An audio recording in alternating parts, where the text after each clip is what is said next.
सुमन, मैं काम पर जा रहा हूँ। आज बहुत देर हो गया है। तुम बच्चों को स्कूल छोड़ आना। जी स्कूल तो मैं छोड़ आऊंगी, लेकिन मोनू पिछले 2 दिन से कह रहे हैं कि उनके स्कूल की टीचर स्कूल की फीस मंगा रही है। हाँ तो जाकर दे आओ ना स्कूल की फीस। अजी कहाँ से दूं? आप जो पैसे लाते हैं उसमें मुश्किल से तो घर चल पाता है। अब उतनी सी तनख्वाह में मैं बच्चों की फीस का इंतजाम कैसे करूं? अजी मैं एक बात आपको साफ साफ कह देती हूँ, आप सेठ हरि ठाकुर जी से पगार बढ़ाने की बात कहिए। ठीक है, मैं आज ही सेठ जी से थोड़ा पगार बढ़ाने की बात करता हूँ। इतना कहकर चंदन काम पर चला जाता है। अरे भाई, आज तो पगार का दिन है। देखो, अब यह सेठ हरि ठाकुर कोई ना कोई लोचा जरूर करेगा। हमेशा कोई ना कोई बहाना बनाकर पगार कम कर देता है, और अगली बार तो मेरी आधी पगार काट ली थी, यह कहकर कि जो मैंने हरिया ठाकुर जी से रुपये उधार लिए थे उसका ब्याज बढ़कर 1000 हो गया है। इसलिए मैं तुम्हारी पगार में से 1000 रुपये काट रहा हूँ। हाँ श्याम भाई, तुम एकदम ठीक कह रहे हो। यह सेठ हरिया ठाकुर ना एक नंबर का चालाक और लालची इंसान है। एक तो दुगना काम ले लेता है और बदले में पैसे भी पूरे नहीं देता। हे भगवान, बस सेठ जी इस बार मेरी पूरी पगार दे दे। बच्चों के स्कूल की फीस भी भरनी है। काम करने के बाद सेठ हरि ठाकुर के पास जाते हैं। सेठ जी, महीना पूरा हो गया है, हमें हमारी तनख्वाह दे दीजिए। देखो भाइयों, अभी मेरे पास तुम्हें देने के लिए पैसे नहीं है। अभी माल नहीं बिका है, सारा माल गोदाम में ही पड़ा हुआ है। कल या परसों तक तुम्हें तुम्हारी तनख्वाह मिल जाएगी। पर सेठ जी, अभी हमारे पास बिल्कुल पैसे नहीं बचे हैं और घर का भी सामान लाना है, बच्चों की फीस भरनी है। अरे मैंने कहा तो सही, 1-2 दिन और रुक जाओ, कल या परसों तक पैसे मिल जाएंगे। अभी मेरे पास पैसे नहीं है। सभी लकड़हरे निराश मन से अपने अपने घर आ जाते हैं। अजी क्या हुआ? इस बार कितना पगार मिला है?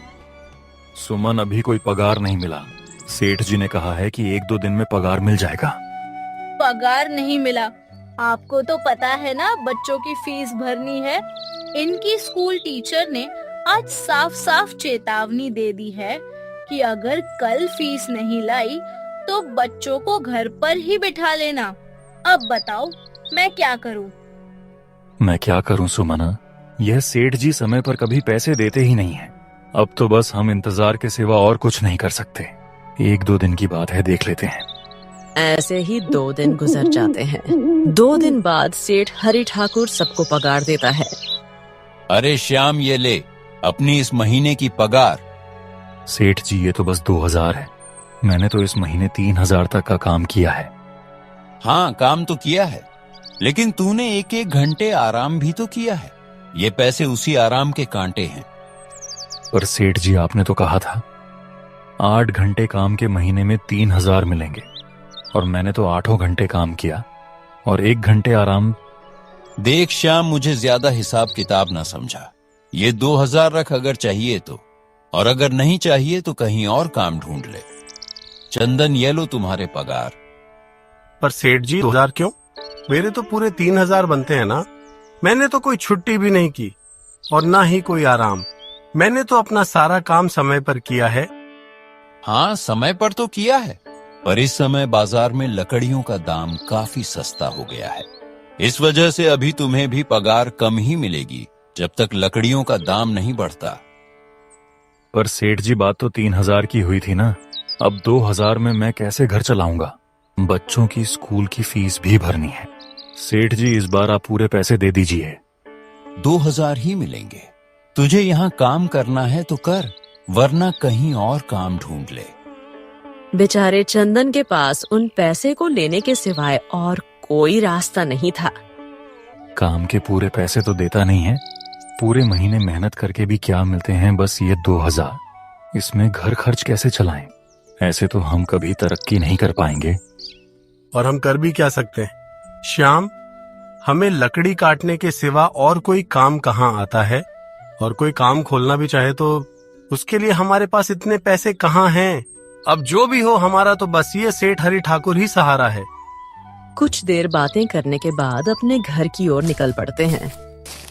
जी आ गए आप। कितनी पगार मिला है? सुमन, इस बार सेठ जी ने बस 2000 ही दिए हैं।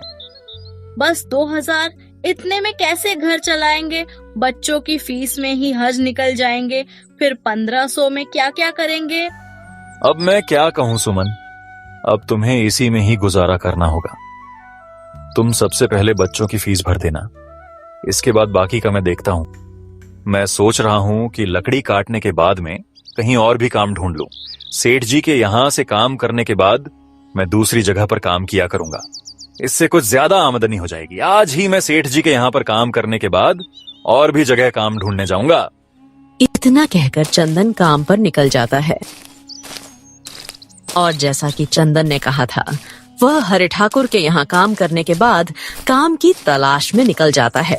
चंदन पूरे गांव में काम ढूंढता है, दुकानों दुकानों पर जाकर लोगों से काम मांगता है, मगर हर जगह रामू को केवल निराशा ही हाथ लगती है। अंत में थक हार कर चंदन वापस जाने लगता है। तभी वह देखता है कि अचानक बहुत सारे भैंसों का झुंड उसकी तरफ दौड़े आ रहा है। यह देखकर रामू बहुत डर जाता है। वह इधर उधर देखता है तो उसे एक गुफा दिखती है और वह गुफा में जाकर छुप जाता है। जब भैंसों का झुंड वहां से निकल जाता है, तब चंदन की जान में जान आती है। हे भगवान, आज तो बाल बाल बच गया मैं, पर ये मैं कहाँ आ गया? चंदन यह सब सोच ही रहा था कि तभी उसकी नजर गुफा में रखी एक टोकरी पड़ जाती है। चंदन उस टोकरी के पास जाता है। यह कैसी टोकरी यहाँ पड़ी है? इसे मैं घर ले जाता हूँ, सामान रखने के काम आ जाएगी। चंदन जैसे ही उस टोकरी को हाथ लगाता है, गुफा में से एक आवाज आती है। रुक जाओ, इसे छूने की कोशिश मत करो। यह आवाज सुनकर चंदन एकदम पीछे हट जाता है। तभी गुफा में एक जिन प्रकट हो जाता है और वह रामू से कहता है, कौन हो तुम और मेरी गुफा में क्या कर रहे हो? मुझे माफ करना, कुछ भैंसों का झुंड मेरे पीछे पड़ गया था और उनसे बचने के लिए मैं इस गुफा में आकर छिप गया और फिर मेरी नजर इस टोकरी पर गई। माफ कीजिए। चंदन, तुम्हें डरने की जरूरत नहीं है। मैं तुम्हारे बारे में सब जानता हूँ। मेरी नजर एक बार भी जिस पर पड़ जाती है, मैं उसका इतिहास अपनी खुली आंखों से देख सकता हूँ। पर आप है कौन और आप इतने विचित्र क्यों दिखाई पड़ रहे हैं? आप अपना परिचय दीजिए, कौन है आप? मैं एक जिन हूँ और मैं कई सालों से इस गुफा की रक्षा कर रहा हूँ। यह गुफा मेरे पूर्वजों की है। इस गुफा में केवल वही इंसान घुस सकता है जिसका मन बिल्कुल पवित्र हो। अगर तुम अपवित्र होते तो तुम इस गुफा में कभी नहीं घुस पाते। तुम एक सच्चे इंसान हो, इसलिए तुम इस गुफा में घुस पाए और इस टोकरी को छू पाए। अब तुमने इस टोकरी को छुआ है तो यह टोकरी तुम्हारी हो। नहीं, मुझे ये टोकरी नहीं चाहिए, मैं तो बस देख रहा था। डरो मत चंदन, तुम यह टोकरी ले जाओ। ये कोई साधारण टोकरी नहीं है, बल्कि यह जादुई टोकरी है। क्या यह वही जादुई टोकरी है जिसके बारे में हमारी दादी कहानी सुनाई करती थी कि किसी गांव में एक जादुई टोकरी हुआ करती थी और वह सबकी इच्छाएं पूरी करती थी? हाँ चंदन, यह वही जादुई टोकरी है। अब तुम इस टोकरी के मालिक हो। तुम इसके इस्तेमाल से अपनी स्थिति सुधार सकते हो। पर याद रखना, तुम जो भी वस्तु इस टोकरी में एक बार डालोगे, वह चीज ही तुम्हें बार बार इस टोकरी में डालनी होगी। इसके अलावा तुम और दूसरी कोई चीज इस टोकरी में नहीं डाल सकते। अगर तुमने ऐसा किया तो इसका परिणाम तुम्हें ही भुगतना होगा। मेरी इस बात को हमेशा ध्यान में रखना और सोच समझकर बिना लालच किए इस टोकरी में वही सामान रखना जिसकी तुम्हें जरूरत हो। चंदन टोकरी को लेकर घर आ जाता है।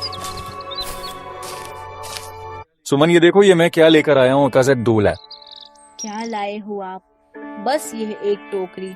सबसे पहले ये बताइए, आप तो काम की तलाश में गए थे ना, तो कोई दूसरा काम मिला कि नहीं? अरे सुमन, मेरी पूरी बात तो सुनो। ये कोई ऐसी वैसी टोकरी नहीं है, बल्कि ये एक जादुई टोकरी है। चंदन सुमन को वह सारी घटना के बारे में बताता है जो उसके साथ हुई। अच्छा, तो आपका कहने का मतलब है कि इस टोकरी में हमें कोई ऐसी चीज डालनी होगी जिसकी हमें सबसे ज्यादा जरूरत हो। सुमन, तुम्हें याद है एक बार मैं जंगलों में लकड़ियां काटने गया था तो मुझे एक चंदन की लकड़ी मिली थी और वह मैंने तुम्हें लाकर दे दी थी। हाँ, दी तो थी। तो तुम उस लकड़ी को ले आओ।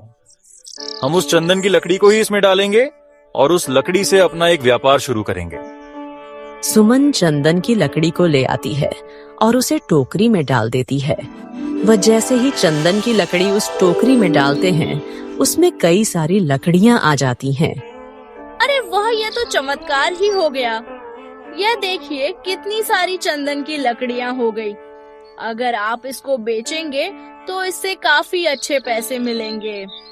हाँ सुमन, मैं कल सुबह बाजार जाकर इनको बेच आऊंगा और जो पैसे मिलेंगे उससे हम अपने मोनू और के स्कूल की फीस भर देंगे और बाकी बचे पैसों को संभाल कर रख लेंगे।